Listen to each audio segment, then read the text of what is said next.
एक हरे भरे गांव में दो किसान भाई रहते थे, राजू और श्याम। दोनों ही मेहनत करते थे और दोनों के पास बड़े बड़े ट्रैक्टर थे। लेकिन राजू को अपनी ताकत और अपने ट्रैक्टर की ताकत का बहुत घमंड था।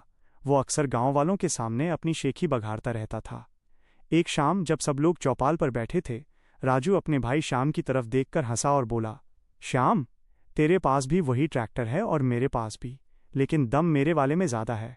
हिम्मत है तो आज मुकाबला हो जाए। श्याम स्वभाव से शांत और सुलझा हुआ इंसान था। उसने मुस्कुराते हुए कहा, भाई, ट्रैक्टर खेत जोतने के लिए होते हैं, आपस में लड़ने के लिए नहीं।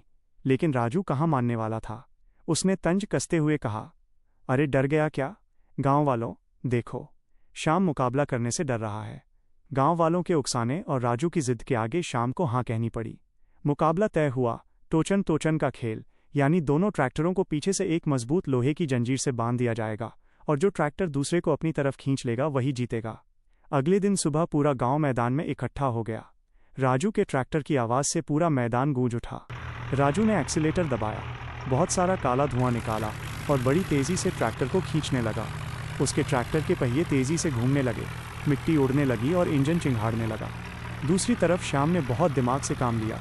उसने अपने ट्रैक्टर पर भारी वजन लाद रखा था ताकि टायरों की ग्रिप ज़मीन पर बनी रहे। जैसे ही राजू ने जोर लगाया, श्याम ने अपना ट्रैक्टर एकदम शांत रखा और सही गियर में डालकर ज़मीन से पकड़ बनाए रखी। राजू का ट्रैक्टर ज़्यादा ताकत लगाने के चक्कर में एक ही जगह पर पहिए घुमाने लगा और धीरे धीरे उसके पहिए ज़मीन में धंस गए। राजू का इंजन गर्म होकर बंद पड़ गया। तभी श्याम ने सही वक्त देखकर धीरे धीरे एक्सीलेटर बढ़ाया। उसके ट्रैक्टर ने बिना धुआं उड़ाए अपनी पूरी ग्रिप के साथ राजू के ट्रैक्टर को आसानी से पीछे खींचना शुरू कर दिया। पूरा गांव श्याम की जय जयकार करने लगा।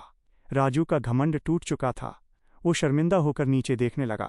श्याम अपने ट्रैक्टर से उतरा, राजू के पास गया और उसका हाथ पकड़कर बोला, भाई, ताकत सिर्फ इंजन या घमंड में नहीं होती, सही सूझबूझ और संयम में होती है। राजू को अपनी गलती का एहसास हो गया। उसने श्याम को गले लगा लिया और उस दिन के बाद से कभी अपनी ताकत का घमंड नहीं किया।